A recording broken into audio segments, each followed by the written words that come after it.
سلام دوستان، خوش اومدید به اپیزود اول از پادکست بررسی فصل جدید فوتبال اروپا و ایران.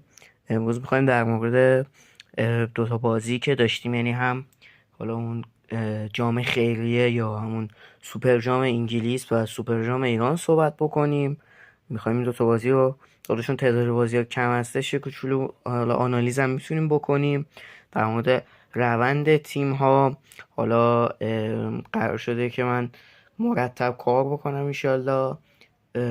لیگا رو بررسی خواهیم کرد، یعنی 5 تا لیگ معتبر. حالا لیگ فرانسه رو قرار نیست بررسی بکنیم، فقط بازی های پی اس جی که حالا بالاخره قهرمان اروپا هم هستن قرار ما بررسی بکنیم، و البته لیگ ایران که حالا من سعی کنید هرس نخورین در مورد لیگ ایران. من فکر کنم اکثرا بدونید من میگم من استقلالی ام و تیم مورد هم رئاله، ولی قرار نیست اینجا تعصبی حرف بزنیم واسه، چون قشنگ نیست واقعا دیگه، و قراره حرف حق و واقعی خودمون رو بزنیم و تعصب بزنیم کنار. یه سری جا احتمالا من قراره هرس بخورم در مورد رئال و استقلال، ولی خب اینجا در مورد فوتبال میخوام حرف بزنیم، نه فقط صرفا رئال یا استقلال. و قراره که انشالله روند خوبی رو داشته باشیم، حرف بزنیم، آنالیز کنیم. و اینم چون حالت پادکستی داره، حالا شما میتونید، چون تصویر خاصی نداره، فقط اون تامبنیل ویدیوه دیگه که من صدا رو همون میذارم، و فعلا چون شرایطش نیست که حالا تصویرم باشه، ولی اگه ما داشته باشیم که یعنی بتونیم تصویرم هم داشته باشیم خیلی خوب میشه. ولی خب فعلا حالت پادکستی داره، خیلی نیازی نیست که حتما شما تصویر داشته باشید. میتونید گوشی رو بذارید، حالا هندزفری داشته باشید، یا برید کارتون انجام بدین اون بغلتون باشه و افتخار بدید که گوش بکنید. و بچه من این هم بگم، ما ولاگ شاید داشته باشیم، چون من خیلی ورزشگاه میرم، یعنی ورزشگاه آزادی خیلی میرم، بازی تیم ملی رو که سعی میکنم همه رو برم، حالا بازی های مهم استقلالم میرم. ولی خب پرسپولیس رو من راستشو بخوام نمیتونم برم ورزشگاه، چون یه چیز مصنوعی در میاد واقعا دیگه. ولی خب استقلال و اونایی که بازی های مهمه، یعنی مثلا استقلال سپاهانی، استقلال تراکتور، یا حالا دیربیه، من سعی میکنم فیلم بگیرم براتون، حالا بذارم کانال تلگراممونم داشته باشید حتما. پوشش تمام اخبارهای مهم، گلا رو میذاریم، خیلی هم آنلاینیم توی گروهمون، سعی میکنیم به موقع ویدیوها رو حالا به دستتون برسونیم، ترکیبا رو میذاریم، آنالیز میکنیم و آمارا رو میذاریم و خیلی از چیزهای دیگه که میتونید استفاده بکنید. بریم و شروع کنیم. خیلی حرف زدم، ببخشید. این اون اپیزود اوله که خب اینطوریه دیگه، اپیزود بعدی قطعا روی دور بیفتیم دیگه، انقدر اینترو طولانی نداره. بریم شروع کنیم. اول در مورد کامیونیتی شیلد حرف بزنیم، جام خیریه انگلیس که برگزار شد بین لیورپول و کریستال پالاس، و یه بازی نسبتا جذاب بود دیدیم، مخصوصا توی نیمه اول خیلی بازی جذابی بود. توی نیمه دوم رفت رو به یه طرفه شدن به نفع لیورپول که واقعا اولیویر گلاسنر عالی بود، یعنی من حس کردم واقعا به عنوان یه مربی نشون داد که چقدر کارشو بلده. و خیلی به نظرم حالا توی کسایی که پریمیر لیگ دنبال میکنن و نگاه میکنن بازی پریمیر لیگ و میدونن که چقدر مربیه که تاکتیک میفهمه واقعا و عالیه. و واقعا من حسرت دارم میخورم که چطوری فرانکفورت آینتراخت از دست داد گلاسنر رو. من یعنی عجیبه برام که گلاسنر رو از دست داد. خیلی مربی خوبیه و تاریخ سازی کرد واقعا با استون ویلا، در عرض 4-5 ماه 2 جام آورد براشون. اول ترکیب رو ببینیم که حالا چیزی که من تو بازی دیدم، لیورپول 4-2-3 که همیشگیش بود و سوبوسلای یه خط عقب‌تر داشت بازی میداد به همراه کرتیس جونز، جلوشون هم که سمت چپ خاکبور، راست سلا، وسط ویرتس که خیلی بازی خوبی هم داشت. ویرتس اولین بازی رسمیش بود برای لیور، و اکیتیک هم بازی خوبی داشت واقعا. و همین اول کار یه مشکلی که لیورپول داشت شده بود مثل رئال فصل پیش، سمت چپ پر، حالا سمت راست به نسبت خالی تر. یعنی اکیتیکه خیلی مایل به چپ میشد، یعنی یه طوری انگار که وینگر بود. و به نظر من این یکی از ایرادایی بود که ساختار تیم اسلوت داشت و میتونست اصلاح بکنه اینو در طول بازی، یا حداقل مثلا بخواد تک هافبکه بکنه، یعنی سوبوسلایو یه خط بفرسته جلوتر، ویرتس جای اکیتیکه رو بگیره، جونزم به وسط متمایل بشه و به نظر من میتونست شکل قشنگتری داشته باشه بازی لیورپول. و حالا سمت چپشونم چون کرکز بالاخره میلوش کرکز خیلی مدافع رونده ایه، اونایی که دیدن بازیشو میدونن تو این بازی قبلی هم خیلی رونده بود. از اون ور حالا با توجه به خالی شدن سمت راسته، فریمپونگ هم به نظر من بازی خوبی داشت، یعنی خیلی خوب اضافه میشد و کاور میکرد سمت راست لیورپول و پوشش های خوبی داشت، نفوذهای خوبی هم داشت. فریمپونگ گل هم زد، یه گل چیپ خیلی خوب زد که حالا فکر کنم پاس بود ولی خب رفت توی گل.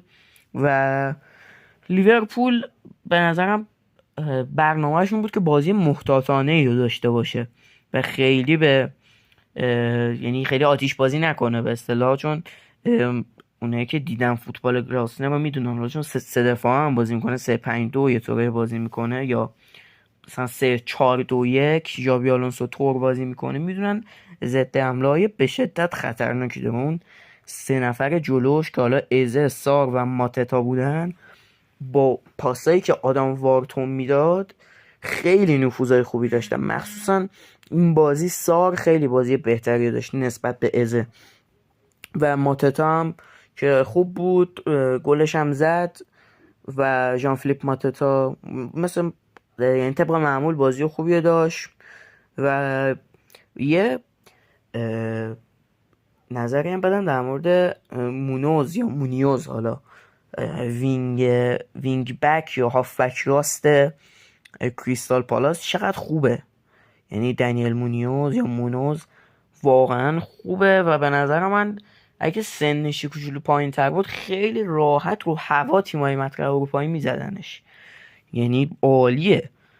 و یه بازیکن دیگه شونم که بخوام ازش تعریف بکنم، وینگ بک چپشونم میشل، اگه اشتباه نکنم تایریک میشل فکر کنم یا میتچل همچین چیزی بود، یادم نیست. اونم خیلی بازیکن خوبی بود و بازی خوبی رو به نمایش گذاشت.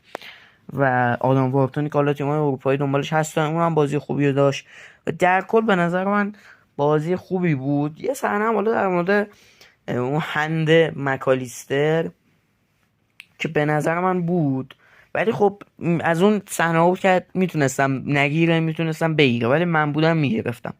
ولی خب به نظر من دلیلی که مجاب نشد داور اون فاصله برخورد توپ به دست مکالیستر کم بود، یعنی فاصله توپ با دست کم شد و به نظر من به خاطر این نگرفت که فرصت نکرد دستشو ببنده مکالیستر، به خاطر همین موفق یعنی داور مجاب نشد که پنالتی رو بگیره و در حالا رفت بازی با ضربات پنالتی. میدونید که نداره وقت اضافه، مثل کاراباو کاپ وقت اضافه نداره کلا جام اتحادیه و این جام خیریه، و رفت به پنالتی مستقیم. عملکرد درخشان دین اندرسون، گولری که یونایتد مفت از دست داد، به مراتب بهتر از اونانا واقعا، و مخصوصا حالا این اواخر فوق‌العاده بوده.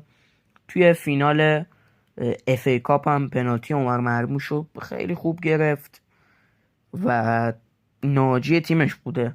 دین هندرسون بدون شک جزو بهترین دروازه‌بان این فصل پریمیر لیگ بوده. قطعا اونایی که دیده باشن پریمیر لیگ رو دنبال کنن میدونن فوق‌العاده است این دروازه‌بان.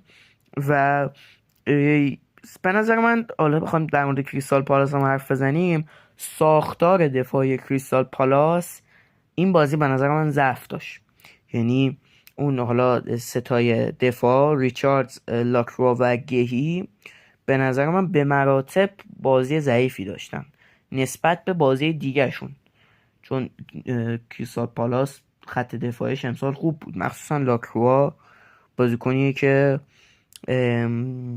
توی بوندسلیگا هم که بود توی وولفسبورگ بازی میکرد بازی خوبی به نمایش میذاشت لاکروا، و به نظر من این بازی خیلی خوب نبود ساختار دفاعیشون و یک کوچولو اون نظم و انضباط رو از دست داده بودن. البته طبیعی هم از بازی اول فصلشون بود و خب طول میکشه حالا تا تیمه مثل قبل مچ بشه و در کل بازی خوبی بود، میتونست جذاب تر باشه، ولی خب گفتم دو تا مربی یعنی اولیویر گلزنر و سلوت جفتشون میخواستن که محتاط باشن و یه طور اون نتیجه بیشتر براشون اهمیت داشت.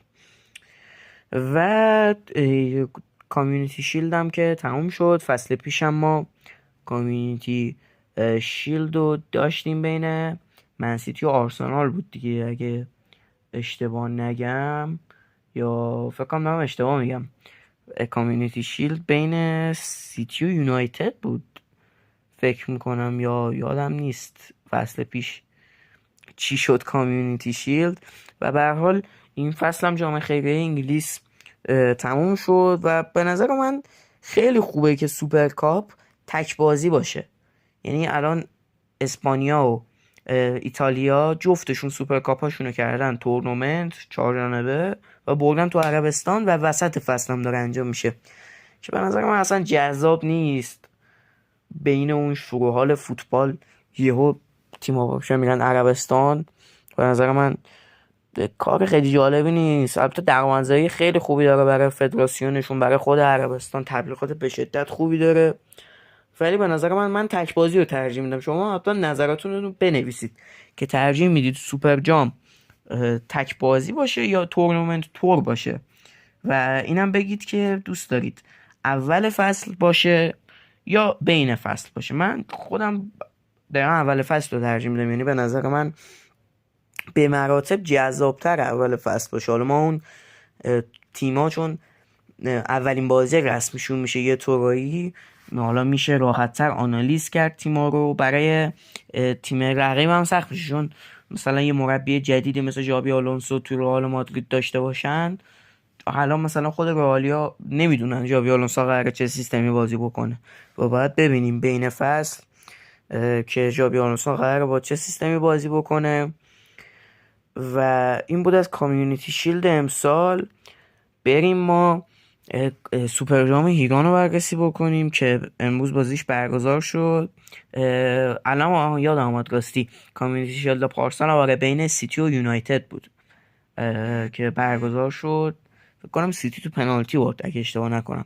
خب بگذاریم بریم سراغ سوپر جام ایران که امروز برگزار شد و یه بازی خوب رو دیدیم از استقلال در نیمه اول حداقل، و بازی بیشتر مالکانه و دنبال یعنی اون دنبال اون روزنه برای گلزنی بود تراکتور بیشتر، و به نظر من میتونست بازی خیلی جذابتری باشه. اما خب بازی اول ساپینتو بود در دوره جدیدش و طبیعی بود که بخواد ریسک نکنه و من درک کردم ساپینتو رو.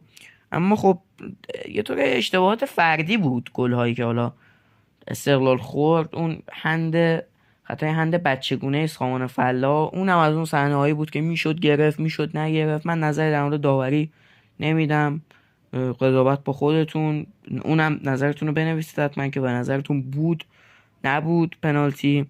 و استقلالی 3 دفاعه مایل به 5 دفاعه رو داشت ارائه میداد، در دفاع میشد 5 دفاعه و به نظر من سعی نکرد از ضد حمله استفاده بکنه.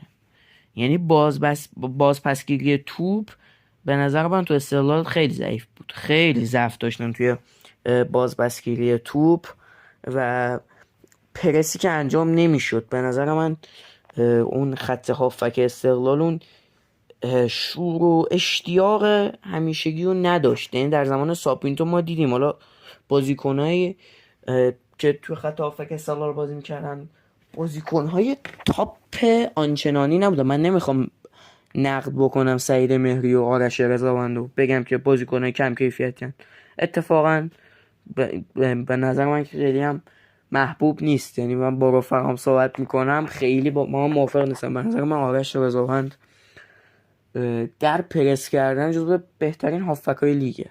خیلی خوب پرس میکنه. یعنی شما برید آنالیز بازیشو ببینید، من توی گروه هم گذاشتم چند تا ازش که به نظر من خیلی روش فشار میارم و به نظر من بی‌دلیل. در بازی سازی فوق‌العاده است آرش رضاوند. قبول دارم جاهای اشتباه میکنه، ولی در کل به نظر من هافکی که کارو در میاره و اون همه انتقاد بهش منطقی نیست. و سعید مهری که چه فصلی داشت واقعا 3 سال پیش با ساپینتو عالی بود دیگه و میبینی از این هافکا بازیکن در آورده. ولی امروز حالا طبیعی هم است، مثلا بازیکنی که امروز حالا تو دروازه آنتونی آدان که چقدر خوب گلری کرد و عالی بود. آدان 3-4 تا توپ خیلی خوب گرفت. اولین بازیش بوده، یه هفته است مثلا اومده. یا مثلا نازونی که دقیقه 50 خورده 60 به بازی اومد اصلا تمرین نکرده با تیم.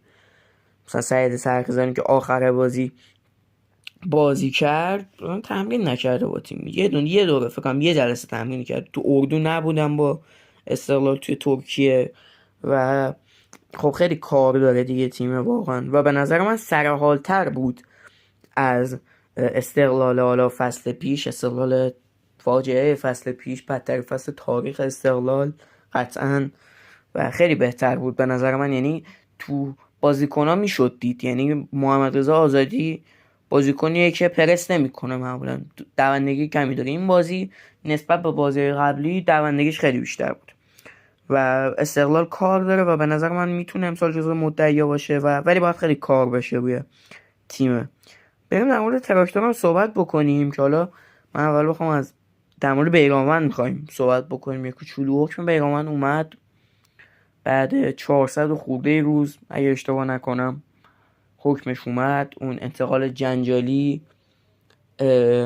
با محرومیت بیرانوند، یعنی این انتقال حاصلش محرومیت علیرضا بیرانوند بود که حالا به حق یا ناحق من نظری نمیدم واقعا. 4 ماه محروم شد و خودتون باید قضاوت بکنید. حالا من دنبال اگه بکنید پرونده های فدراسیون فوتبال رو خیلی راحت‌تر میتونید پی ببرید که حالا به حق بوده به ناحق بوده. من نظر نمیدم میگم چون خیلی باید در موردش طولانی صحبت بکنیم. مثلا یه 3 تا اپیزود جدا باید برای ضبط بشه. و ادیب زارعی رو داشتن در دروازه‌بان جوون تیم ملی امید. ادیب زارعی در دروازه تراکتور بود، سابقه بازی در فولاد هم داره و از خریدای جدیدش هم استفاده کرده بود. از سدلار در خط دفاع استفاده کرده بود و از خامر بکوف یا خامرو بکوف، من تلفظش رو نفهمیدم واقعا، از این بازیکنم توی خط هافک به جای ریکاردو آلوز بازی کرده بود که نبود آلوز هم حس میشد، به شدت حس میشد. و در مورد آلوز هم بگیم که انتقال عجیبی داشت واقعا. قرارداد 3 ساله داشت به تراکتور ولی ترانسفر شد به سپاهان و شماره 10 هم گرفت. تراکتور هم شکایت کرده و امروز یه چیزی دیدم خیلی جالب بود. اون عکسشو پیدا نکردم وگرنه میذاشتم توی گروه براتون. حالا متنش هم ننوشتم که این موقع بدون عکس و اینا شاید جالب نمیشد. سازمان لیگ که کارت بازی ها رو صادر کرده، کارت بازی ریکاردو آلوز و تیمش رو تراکتور زده و این خیلی چیز عجیب بود. حالا من نمیدونم اشتباه بوده مطلقوار بوده، من واقعا نمیدونم. و این هم از عجایب لیگ و کشور ما دیگه واقعا. در مورد ترکیب تراکتور هم بخوایم صحبت بکنیم، ترکیب خیلی هجومی رو داشت تراکتور و در نیمه اول اما اینو ندیدیم. نیمه اول گفتم دنبال راهی بودم برای گلزنی و روی بیلداپشون تمرکز داشتن و یه طوری در حمله میشد 4-2-4، یعنی 2 تا هافک و 4 تا مهاجم. و حالا موقعی که میخواستن خط پرسشون رو ببرن بالا مخصوصا میشد 4-2-4، اما خود در حالت عادی یه طوری میشد 4-4-2 لوزی دیگه. 4-4-2 لوزی که اسکوچیچ استفاده میکنه، در تیم ملی هم استفاده میکرد این 4-4-2 رو. و در تراکتور جواب گرفته با این 442 و کارهای پرسینگ رو امروز به نظر من مهدی هاشم نژاد خیلی خوب انجام داد و بازی خوبی رو داشت، چند تا دریبل موفق هم داشت که حالا خط دفاعی استقلال دیگه وا داد دقیقه 80 اون اشتباه عجیب سامان فلا که اون خطای هند رو داد و دقیقه 90 گل دومو که اشترکال زد جاموندن سهرابیان و اونم از صحنه‌های عجیبی بود. سهرابیان مدافع خوبیه، بازی خوبی ازش دیدیم، معمولا خیلی فیزیکی و درگیر شونده است، ولی خب امروز من ندیدم که اینطوری باشه و خیلی بد جامون، یعنی به عنوان مدافع که با توجه به چیزی که من دیدم، حالا صحنه رو ببینید میفهمید، به نظر من آگاهی محیطی هم داشت، اینطوری نبود که ندیده باشه اشترکالو، یعنی به نظر من کامل دید و من نفهمیدم که چطوری جا موند و عملکردش خوب نبود دیگه و اشتباه فردی که انجام داد و باز شد استقلال در این بازی ببازه و بازی برده رو با بازی باخته عوض بکنه و استقلالی که خدمتتون گفتم خیلی کار باید بکنن روی تیمشون. ساپینتو پروژه سختی و دست گرفته، پروژه یه طور نجات استقلال، واقعا استقلالی که خیلی هم خروجی داشت، خیلی هم ورودی داشت، ریشه تیمشو، اسکلت تیمشو کلا عوض کرد و اسکوادشو خیلی به نظر من بهتر کرد نسبت به فصل پیش. و در مورد فصل پیش استقلال نمیخوام حرف بزنم، اونم خیلی طولانیه، 6-7 تا مربی داشتن و اصلا نمیخوام در موردش حرف بزنم. و یه نکته هم بگم، فردا که حالا یه طور میشه همین امروز دیگه، چون احتمالاً الان که نصف شب دیگه رفتیم توی سه شنبه 21م، شما هم احتمالاً ظهر اینو گوش بکنید یا صبح، نمیدونم.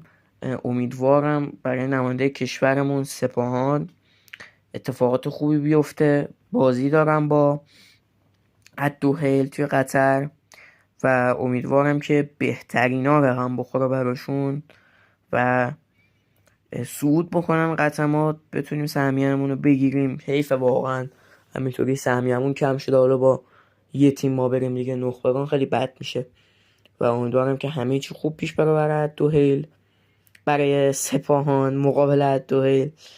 این سوتی های منم ولکن ما نیست و سپاهانی هم که خیلی تقویت شده با محرم نوید کیا و امیدواریم که عملکرد خوبی داشته باشه. ما احتمالاً بعد بازی سپاهان الدوحیل یه اپیزود جدا داشته باشیم، حرف بزنیم در مورد بازی، در مورد خود باشگاه سپاهان، نقل و انتقالاتش و فردای اون اپیزود که بازی سوپر کاپ اروپا بین تاتنهام پی اس جی، یه اپیزود هم داریم برای اون، در مورد اونم حرف میزنیم و یه اپیزود احتمالا میگیریم در مورد کیتا، میخوایم حرف بزنیم کیتای تیما، پارسال هم داشتیم.